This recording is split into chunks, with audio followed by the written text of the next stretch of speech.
watch this on video on Wednesday, and our readers, so it's not an equal time debate. We've got some questions to cover, and we'll do that quickly, and everybody get a chance to talk. And it's just about an hour? It'd be less than an hour. Okay. So we've got a couple more that we didn't have scheduled this afternoon. We'll start by asking you, first of all, silence your cell phones. We'll ask you to introduce yourself, briefly tell us about yourself, brief biography, mention your name, the party that you represent, and the district that you're running for, because while we know all that, people who are watching this on TV or on their video screens may not. Start with you, Representative Blumenauer. Mind introducing yourself, tell us about the district's geographic boundaries and a little bit about your background. Well, this is Oregon's 3rd congressional district. You're almost in it here, but it takes a substantial portion of the west side up Council Crest. We used to have Forest Park, unfortunately lost it. And it goes to the crest of Mount Hood. It has a number of areas in rural Clackamas County, including Timberline Lodge, Sandy, Estacada, and it's all of East Portland. Pretty terrific district. I have been honored to have been elected to represent virtually all of this district at one time or another over the course of 4 decades that I've spent in public service. Can you back up and tell us where you grew up? I was early years, formative years in Southeast Portland. Graduated from Centennial High School, which is now in Gresham. And my undergraduate and law degrees are both from Lewis and Clark College and Lewis and Clark Law School. And you entered public office very early. How early? Well, I started working in the political process as a college student. I organized and chaired the campaign in Oregon to lower the voting age, and that enabled me to assume some national leadership on the constitutional amendment, which was an amazing experience. And that led me to seek public office as a member of the Oregon legislature. During those 3 terms that I think most people feel is sort of the golden era of the legislature over the course of the last 100 years, Senate Bill 100 and a whole series of things. Subsequently served in local government, including 10 years as Portland's Commissioner of Public Works, responsible for transportation, land use, environmental services, sort of gave me an opportunity to be involved with a lot of what I get to enjoy now as a resident of Portland. And for the last 22 years, I've served as a representative for the 3rd Congressional District. What year were you first elected to the legislature? 1972. So among people who are now in public office, are you the senior most? Because Monroe was first elected in 76, and Yeah, there's nobody left standing that was part of that really amazing experience, the last 2 years of the McCall administration, and sort of breaking the logjam legislatively, which still, I've had an opportunity to be involved in lots of things that I found rewarding, but being part of that first legislative session where the floodgates broke, and we were able to, that's when we did public employee collective bargaining. I was able to, as a freshman, co-sponsor the legislation in terms of ethics and campaign spending, created the Oregon Transportation Commission. It was a real highlight for me. great, thank you. Ben, tell us about yourself. Hi, my name is Ben Levine. I am a lifelong Portland resident, Lincoln High School, West Sylvan Middle School, Ainsworth Elementary School, Portland State University. I'm a retail worker and I'm a progressive Democrat, and I'm deeply committed to progressive ideals.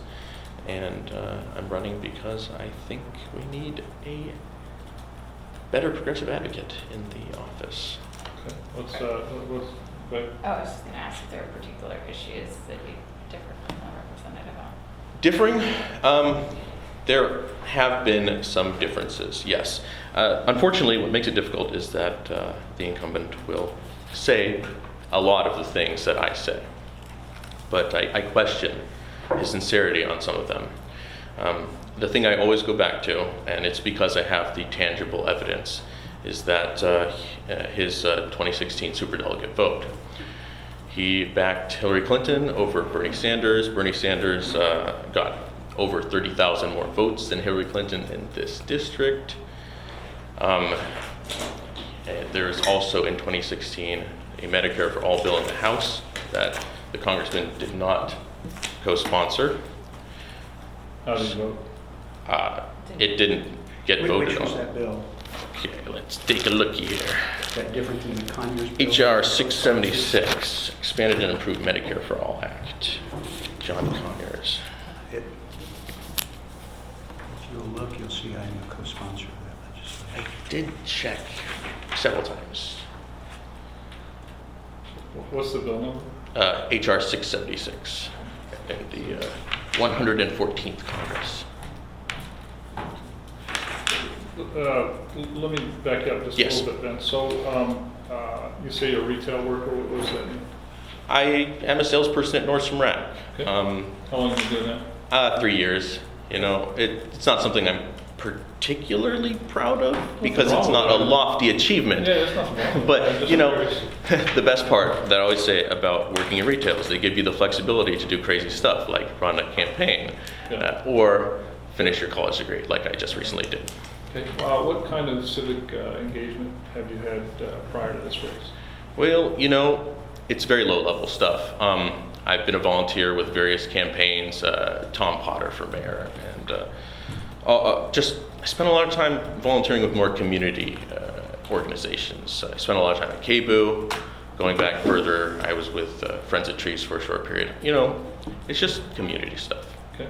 What compelled you to jump into this race rather than a legislative race or another sort of lower level office? It's because the issues that I care most deeply about are the ones that need to be addressed at the national level, and I feel like we're not getting quite what we should from the incumbent. Okay, we'll come back to that. in Yes. a moment. Charles? Hi, my name is Charles Rand Barnett. I'm a Democrat running in the 3rd District for US Representative. I started life out as I'm from Portland, Oregon. Lived here most of my life. I joined the Navy in 1992 as a jazz trombonist. That's an unusual combination. Was the Navy hiring jazz trombonists at that time, or Obviously, yeah. what else did you do besides play the trombone in the Navy? That was basically it. Really? Yes. Do they have a marching band or something? Yes, marching band, jazz bands, concert bands. How long were you in the Navy? 7 years old. Where were you stationed?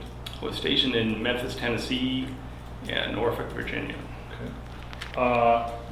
And what did you do after that? I got out of the Navy and attempted to do music for a living by making creative recordings and getting involved in the rave scene. And I became unemployed and then taught myself computer programming while living on the streets. So you were homeless? Yes, I was homeless on the streets in Seattle for 1 year, and I lived in cars for 3 years. Wow. Are you housed today? Yes, the teaching myself programming did work. It took, I was unemployed mostly for 7 years, but I say that it took me 5 years of full-time study to get into the programming field, and I've been in it full-time since 2007 now. And what drew you to want to run in this race? When I was 19, I totaled a car and I began biking as my only source of transportation, 40 miles a day. I used to bike from Selwood to Beaverton to downtown and back to Selwood every day, about 40 miles a day through the hills of southwest Portland. And that set up a whole lifetime of commuting by bicycle. In the 90s, I owned a Geo Metro and biked to work 2 to 3 days a week. Of course, in the Navy, they flew me all over the place, but I was doing what I could by biking. And now I've been working at home for 8 of the last 11 years. And so I know a lot about using transportation less, and I do what I can to be energy conservative around my house, and I've been thinking about these issues, and I think I can propel the climate change issue forward through through my life story and So climate change is a big issue for you. Yes. I mean, that's the motivating issue. definitely. I pretty much agree with the things Representative Blumenauer has been doing up there. He's been fighting for transportation in this city, and he bikes, We're on the same Not side 40 here. miles a day. Okay. I don't anymore. I'm getting out of shape. I bike around my neighborhood, Yeah. but Okay. I got into serious shape doing that. But you did. All right, great. Well, Representative Blumenauer. Can I just clarify Sure. one thing? Yeah. I just realized, he's talking about the 104th. Yes, 114th. 14th. If somebody looks at the current Congress, the 115th Congress, I think they'll find that I have co-sponsored the Conyers bill. Yes. Correct. After the constituency showed you that we weren't going to stand for you not supporting the bill. Okay. So Representative Blumenauer, past 2 years have been 2 years, of course, of Republican control in Washington. You've been in the minority. What have you spent your time doing that you would want your constituents to know about? I've been focusing on 3 things. One, just dealing with the recovery from the election. I mean, I will say I was as stunned and disappointed as anybody. And there was a lot of time spent with the people I represent. I mean, literally having a woman come up to me in my neighborhood, collapse in my arms, crying after the election.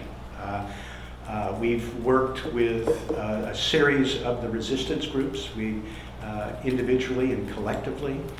I was proud that I was the only elected official actually at the Women's March here, working to try and help people prepare. So you're the only elected official?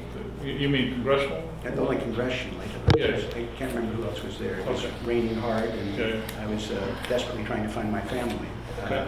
But honored to have had an opportunity to do that. We have spent a lot of time laying the groundwork for what we're going to do going forward. Part of what we did all years long was give people a sense of things that we can in fact do. And all throughout the summer, if you open it up, there are 37 items in there that we shared with our constituents of things that we can do together. For instance, we had a huge rally in Portland. I invited T.J. Reed, the guy who organized the sort of the Medicare for All campaign in Colorado, to come speak. We had standing room only downtown at Unitarian Church, helping people understand how to think this through. One of the problems we've had in the healthcare space is the actions of the Republican Congress assaulting the Affordable Care Act, which I've been spending a lot of time working to protect, is actually accelerating what's going to happen in terms of moving to a single payer of some description. One of the problems, and where I was a little reluctant to jump on my friend John Conyers' bill, I think most people who are sophisticated in terms of healthcare would agree that that's not quite ready for prime time. We're we're working, and that was part of the forum where we invited a wide variety of people. So what is the path forward? I think it's accelerated, but is it going to be Medicare for more? Is it going to be Medicaid for some?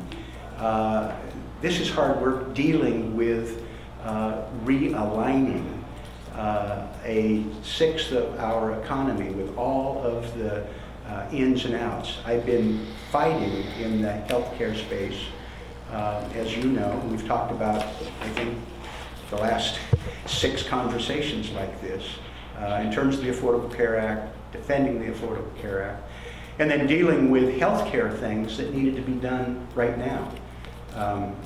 Because we can't just ignore the fact that there are problems that people have immediately. I'm working in areas of kidney space. I'm the death panel guy. We chuckled about a little bit in terms of end-of-life care, which is critically important.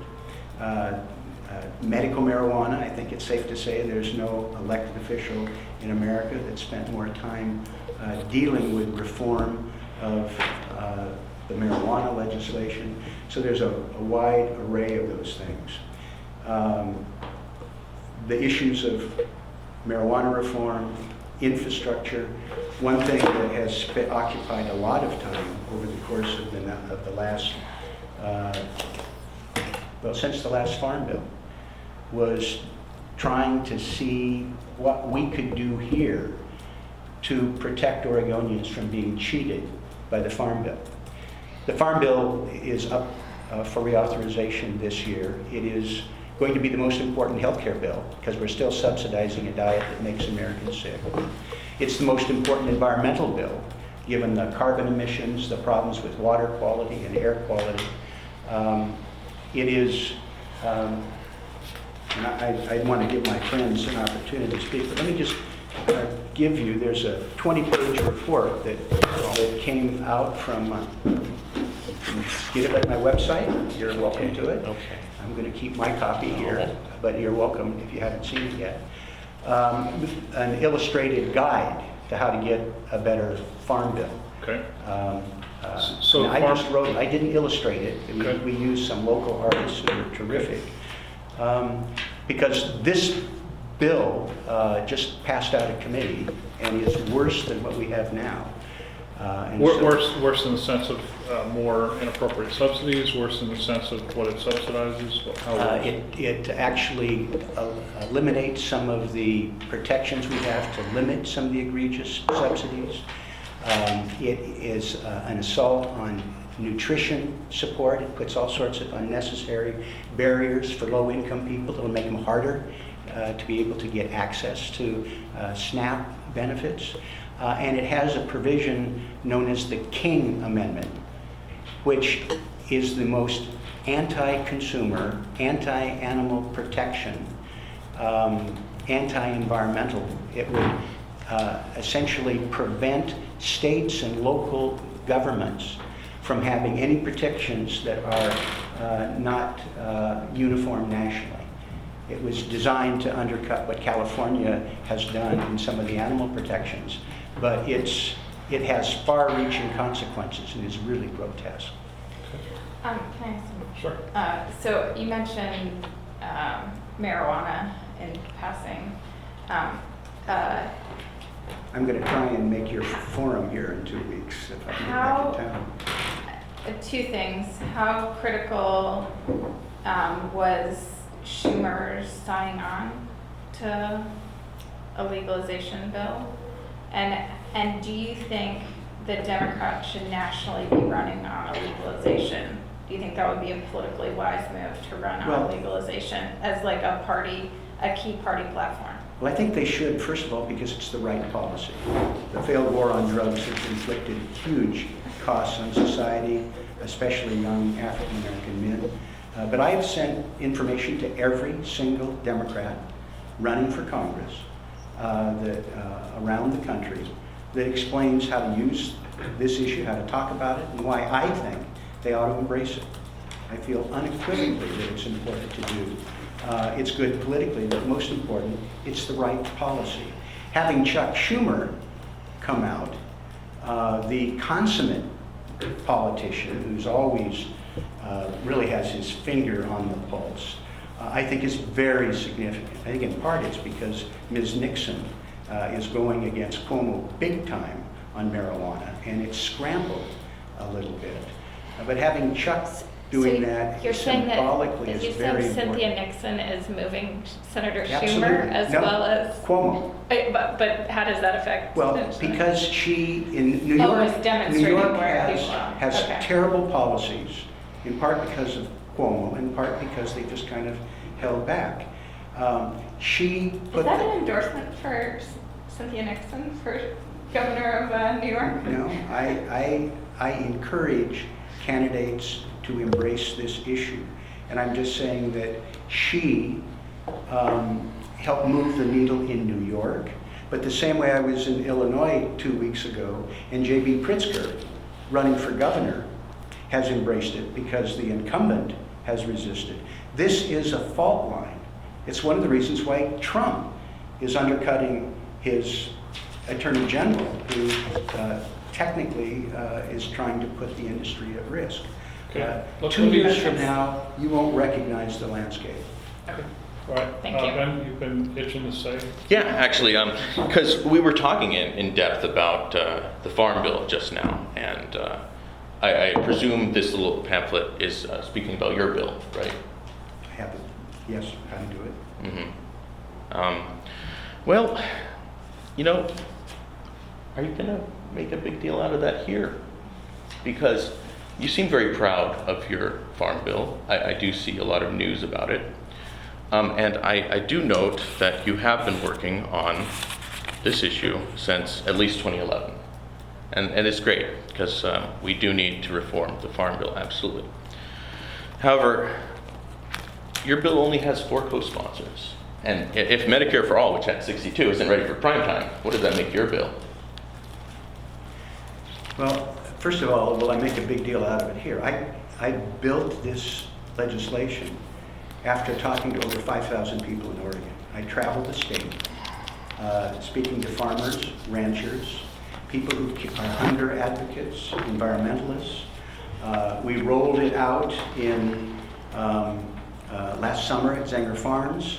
When I rolled it out on Capitol Hill, Michael Pollan came down, and I would note for the record I was joined by 6 senior members of Congress who were there.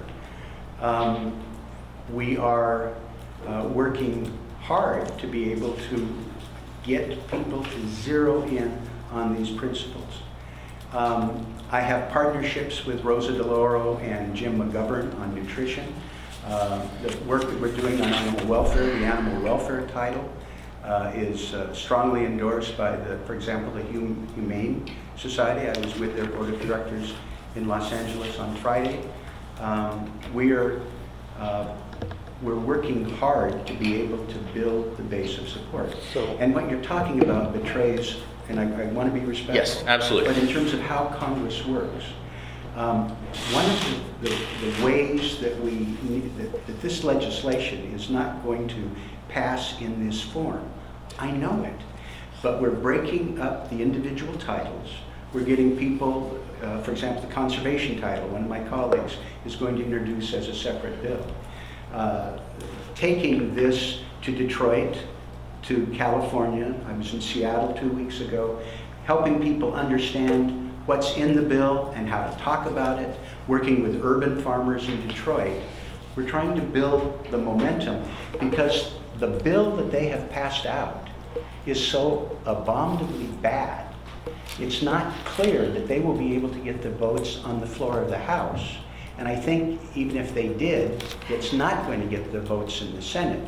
So we have an opportunity to delay this for a year when I think we have a better Congress. That's what we did. I think that is the right thing to do. However, if you've been Is it trying are you to... clear what I'm saying? Yeah, absolutely. Okay. But if you've been trying to build momentum on this issue for 7 years, how come all you have to show for it is just 4 co-sponsors? Can't you convince more people to get on board? Well, I think you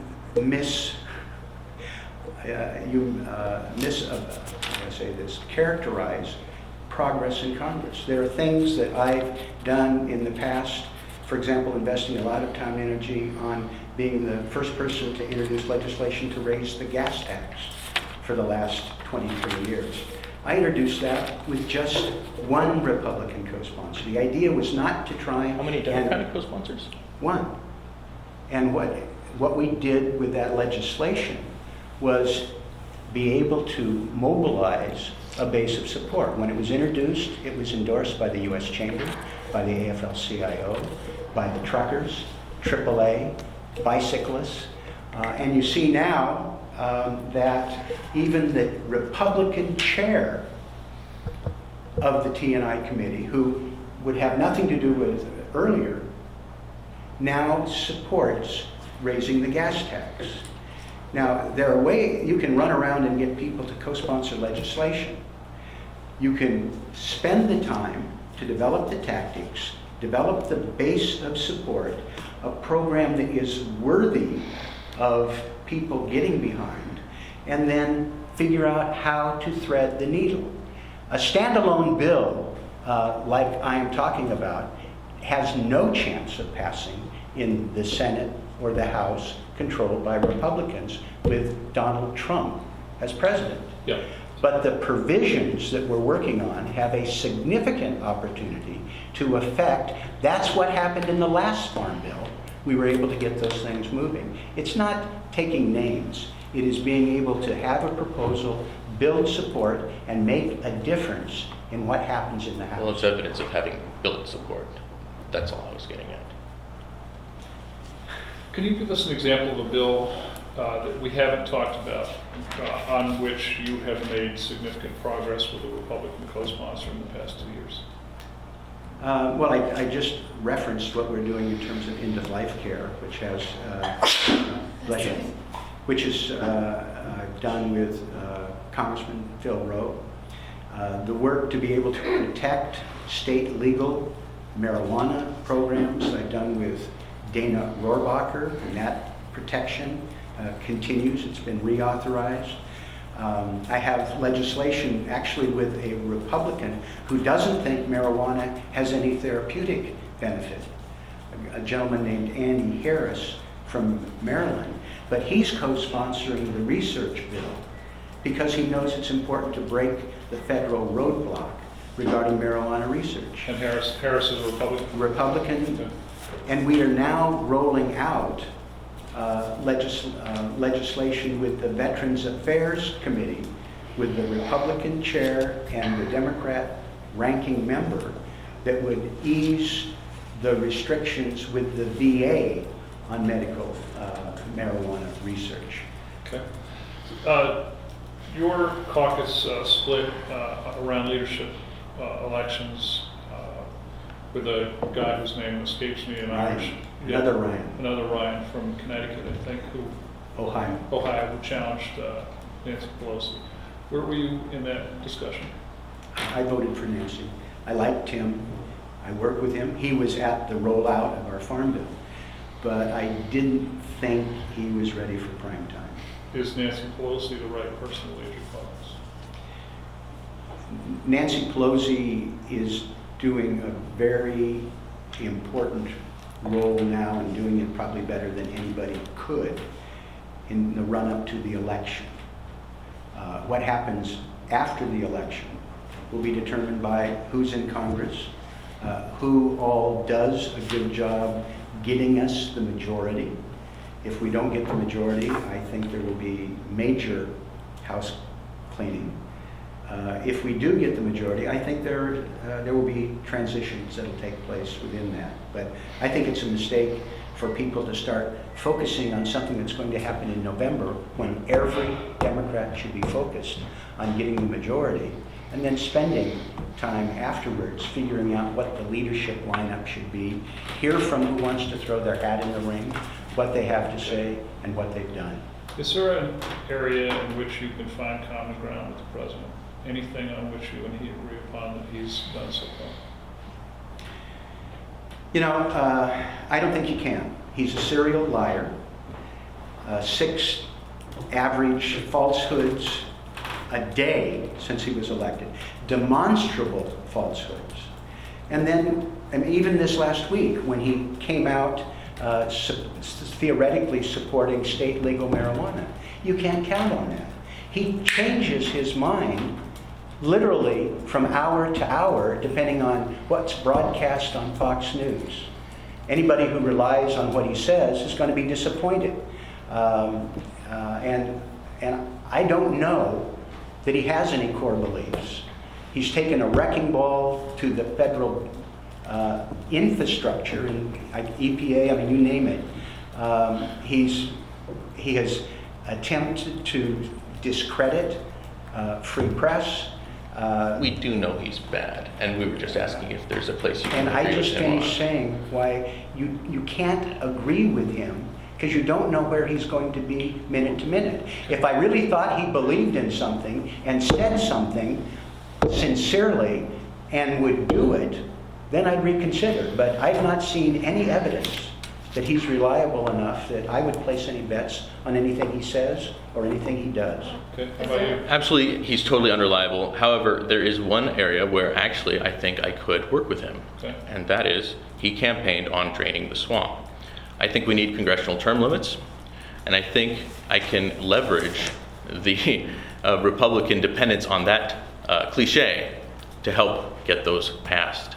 And I just think it's something we desperately need. So, you know, you can't not deal with the president because he's the president.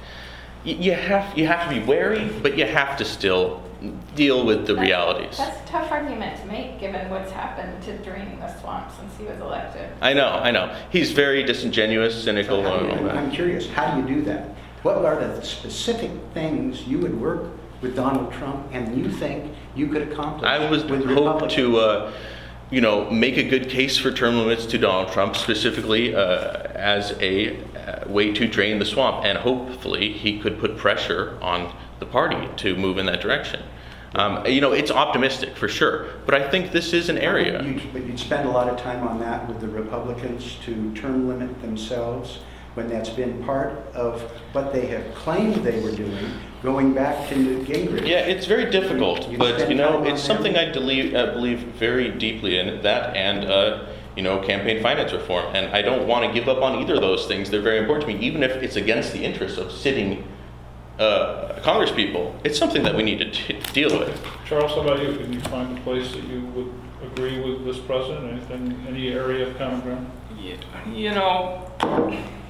I think his behavior is reckless, but I do see some sense in tariffs as strengthening our economy. There's a strong argument for a factory of the world being centered in one place and instead of making factories all over the world. I don't have enough data to know, whether a world factory makes more sense than bringing manufacturing back home. If I got elected, I would dedicate some research to finding a better answer on that. Great. So, I do think that the thing we were discussing about the farm bill here is that we can't, nitrogen runoff is a huge problem, but we can't run the world on organic principles. Our population is too big for that. So, organic farming is reliant on manure from animals, and there's a lot of people that are vegetarians as well. The food pyramid makes sense. I just produced an article that I'll post later today on the food pyramid, and there's environmental issues here. Okay. So I hate to take over, but I do want to go back to one thing that Blumenaar very briefly mentioned. You said that you're leading with kidney care, and that set off an alarm bell for me, because that's actually something I wanted to question you about. You're referring perhaps to your support for the the Dialysis Patients Demonstration Act, because that's something I did want to talk to you about. You've co-sponsored it. You've received almost $30,000 in campaign contributions over the past 2 cycles from DaVita, a kidney care company who would greatly benefit from this bill. And the nonprofit kidney care companies are opposed to this bill because it centralizes, it concentrates the business, the industry too much. Well, I'd invite you to look at the bill. The bill is a demonstration project, and it's something I have been working on for... The nonprofit Let me- kidney care people Let me finish. directly addressed you, and they did look at it, and they don't like it. What we have attempted to do here with a demonstration project to test the principle, I lost my stepfather to end-stage renal disease. My longtime chief of staff gave a kidney to her sister, and both are alive here 25 years later. One of the things that has really troubled me is that people who are end-stage renal patients are amongst the most vulnerable in America. They have multiple healthcare problems. They are trapped in dialysis centers for 3 times a week, 4 hours a day. This demonstration project that I have worked on with Senator Young in Indiana, and more recently with Senate Representative Smith of Missouri, is designed to see if we can concentrate more care when we have them, rather than forcing them to meet with multiple professionals and transport. I worked with transporting somebody dealing with dialysis. It's hard on them. And if we can concentrate their care in one location and bring people to them. Now, what we did was bring all the stakeholders, the nonprofits, their other profit-making, the nephrologists, a wide array of people to be able to develop the legislation. Now, some of them are nervous that they may be squeezed out by larger, more well-financed operations, which is why it's a demonstration project, and why all of those people were a part of our discussion, including the woman who was chair of the National Society of Nephrologists, to be able to make sure that nobody had an unfair advantage, and that the pilot project stood the test of time, that we could prove that we could give these extraordinarily vulnerable patients better care at lower cost. I think that demonstration project is something that is worthy of exploring, and I'm proud of my work on it. I think we may be able to actually get something through and launch a demonstration project or two to test whether or not we can do a better job for these people, less wear and tear given their very vulnerable state, and maybe even save a dime or two in healthcare costs.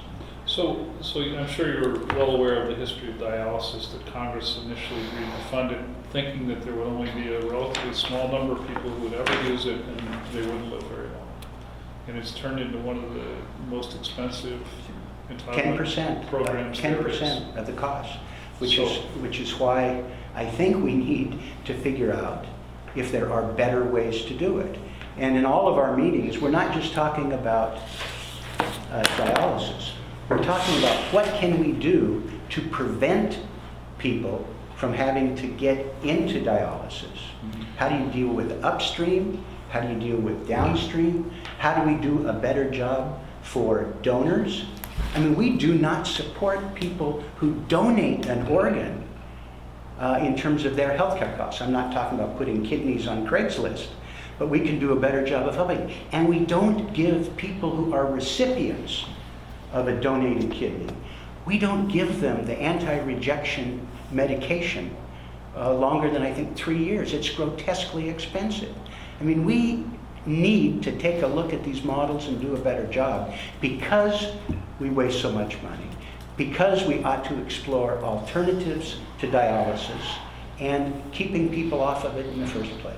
So if you want to save money in this sector, I think it may not be a great idea to, cave to the demands of the large kidney care companies who have paid millions of dollars in settlements for malfeasance and defrauding the government.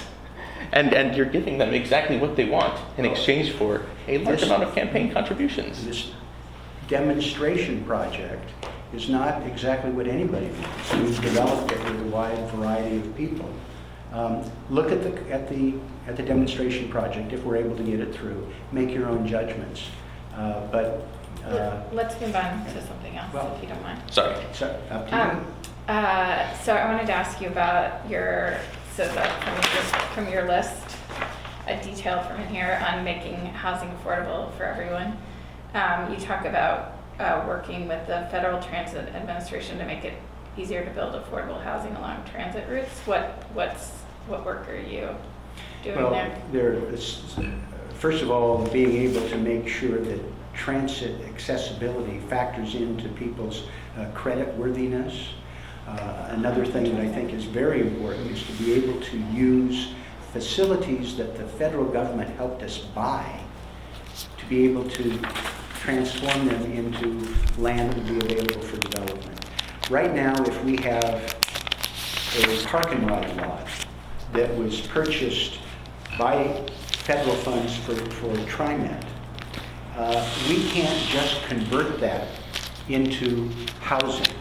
The federal government, if it was purchased by federal grant funds, wants to get fair market value for it. Or actually, it's worse than that. It's either fair market value or what the grant was, whichever is higher. Part of what I've been exploring with people in the transit arena and some of my colleagues is seeing if we could take these federally purchased facilities and essentially treat it like a grant. If they wanted to convert, say, that park and ride lot for something that is consistent with the goals, not identical, but consistent with, and that it's transparent. You can't transfer it to your brother-in-law or anything like that, but it's consistent with our regional plans and our objectives, that it would relatively be automatic in terms of being able to convert it and use that towards project costs rather than paying it back. Essentially talking about this large amount of essentially dead real estate that was purchased as right-of-ways or parking lots and is just sitting on the balance sheet of TriMet, can't be used. And there's about to become a lot more of it. Why? Well, autonomous vehicles I see. are coming forward, I think, much sooner than we think. Autonomous vehicles are not going to need as much space in terms of right-of-way, and the parking requirements are going to be a small fraction of what we have now.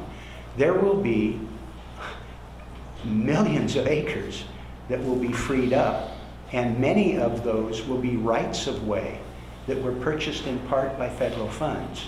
And so this mechanism would enable us to have that contribution towards housing, and having land in key areas, I think would go a long way towards helping us expand our housing supply. So do you need to pass blanket legislation to free up that vast trove of land, or can it be done on a case-by-case basis? There is an opportunity to be able to get down on some specific cases. There are some problems because the Republicans implemented rules against earmarking, although they're working around that, but it's a little bit of a challenge, but it can be done.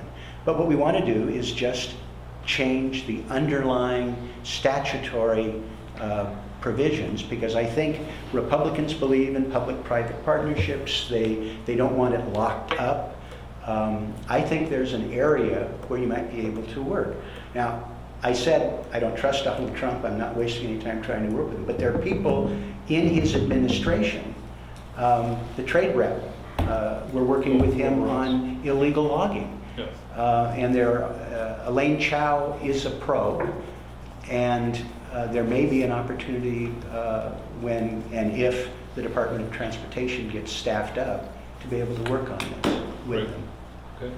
I'd like to give each of you a chance to ask any of your opponents a question. Please make it a question that somebody can answer. Don't make it a statement. No, we're not looking for filibustering here. We're looking for a specific question.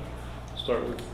You know, I don't have any questions I can think of here. I think the autonomous vehicle thing is going to be a major thing, and you know, we're going to see a lot less cars on the road. I think my 40-40 plan of people working from home can further reduce people being on the road. We have an opportunity here to make a huge impact on climate change with how we use transportation. Ben, would you like to ask either of your opponents a question? Why did you vote for Clinton as a superdelegate in 2016? I've worked with Hillary Clinton and with Bernie Sanders for 20 years. Having worked with them, it's not what Bernie says, because lots of what he says I agree with. It was my judgment about who would be best able to assemble an administration and manage it. I think Hillary Clinton was extraordinarily well qualified to be president. We found out that she was spectacularly inept as a candidate. Bernie was very good as a candidate, but my experience, he has, to the best of my knowledge, never managed anything. And in the Senate, I mean, if you talk to people who served with Bernie in the Senate, he wasn't somebody they turned to when they were trying to get stuff done. He's been kind of his own person. To the best of my knowledge, until he ran for president, and he of course wasn't a Democrat, I never encountered Bernie working out to try and get a better Congress. I never encountered him out. Now he started when he geared up and had millions of dollars and had this, you know, people excited about him. But I'll bet you dollars to donuts, I spent 3 times as much time trying to get a better Congress and working for candidates than Bernie. What are you doing right now on that? You mentioned that a couple of times. Where are you devoting your energies in terms of getting a better Congress, did you say? Well, I have shared information with every single Democrat around the country. I'll let the Oregonians fend for themselves in terms of things like the... So you haven't candidate. endorsed in the... There are a few people I've endorsed and contributed to. Okay. We've contributed to probably 25 people to this point. I've helped some people raise money. I've campaigned with some, and I will campaign with more. Part of what's going on now is this explosion of amazingly talented people around the country in races that you know, you can't pick. I mean, these are people with... How about in Representative Walden's race? Did you endorse there? Any of them? No. There Okay. are 7 or 8 people. Can I back up? Because my amazing ignorance of the federal electoral process, are you saying or implying that because Representative Blumenauer's district voted for Bernie that he was bound to vote? No. Superdelegate? No. So you're It was not just- saying that? It's just the larger question of whether there should be superdelegates is what's being Well, raised by that, right? for me, the point is that, you know, Bernie Sanders had a very progressive platform, and Blumenauer voted for the more centrist corporate-funded candidate. Do you think there should be? The platform of Hillary Clinton was very progressive. She was attacking him on the $15 minimum wage and attacking him on Medicare for all. The problem was not their platforms, it was the campaign. But I made my commitment to Hillary based on my experience with her and my experience with him, and it was well before there was a campaign in Oregon. I have not made my choices in terms of people I support based on the way the political winds were going. I was one of the first people on the bus with Barack Obama, back when people didn't think that he could beat Hillary Clinton. I was helping John Kerry in Iowa when he was 4th in the polls. I don't change my positions based on polls. It was my working relationship with them, and I think at the time I made the right choice. And I have I like Bernie, but I had no confidence that he would have done a better job managing the federal government. Okay, Yeah. quickly, everybody's age, please, I forgot to ask at the outset. I'm 69. Okay, 31. I'm 47. Did you want to ask a question? You know, I feel like I've actually had more time than I deserve, so if my other two friends would like to. Well, you could give them more time to ask you. I'd like, Or make I have it- something to say here now that we're talking about Bernie. I think Bernie's idea of free education is unworkable. We just passed a historic tax cut and we're running deficit budgets. There's no way to pay for this free education. That's exactly what a Republican will say. The education thing is a serious problem, and we're going to have to deal with it. We're going to have to there's going to be people defaulting here. I don't know what the solution is, but certainly we're going to have to raise taxes if we're going to address it. Yeah, okay. We are out of time. We have one last question that will be an attempt to humanize you for our readers. Not that you're not all human already. Attempt to humanize us? Katie, what is that question? What is the most embarrassing thing that Facebook knows about you? Charles, let's start with you. I don't use Facebook. I've been on there a couple times, and I posted a great political statement a few years ago, and then I posted one that wasn't so good. What was the one that wasn't so good? I don't even really remember. It was not everything you say can be stellar. So and Facebook has a lot of unstellar information. Okay. Ben, what's the most embarrassing thing Facebook knows about you? I do try to tamp down my privacy controls very strictly. But So I guess, Facebook knows all. yeah, they do know all. I don't know. What popped into my mind was that I have a very cheesy sense of humor. So, Any particular? well, just this afternoon, I was walking here and I had a thought pop in my head. I was like, I made a status update that said, if I had a bar, I would name it Beer Place. Okay, Representative? I guess I'm most embarrassed that I have a Facebook page. I mean, it's a horrendous time suck, and now we're finding out what everybody knows about us. I find it amazingly creepy and not a real good value of my time, except this is a way to communicate with some people I understand, but I find the whole thing troubling. Is there a picture of you from the 70s with a mullet or an afro or anything? A Fu Manchu mustache? A big gas-guzzling Cadillac Eldorado? Well, it wasn't the 70s. There's one with me in a chicken suit. What was the occasion? I periodically do comedy nights. And I Really?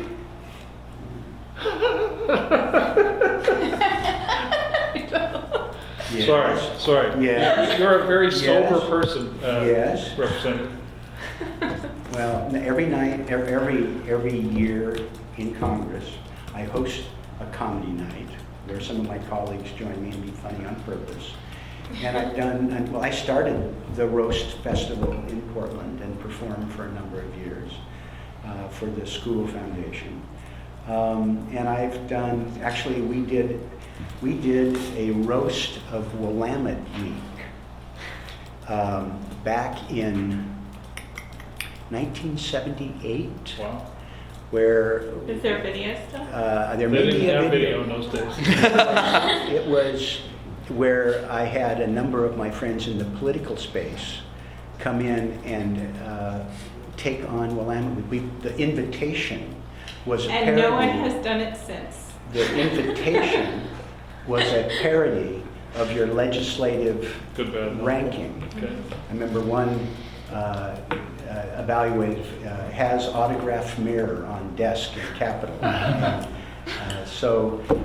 Yes, it may surprise you. I'll see if I can dig out some of that stuff. In fact, a former owner Yep. was there taking it in person.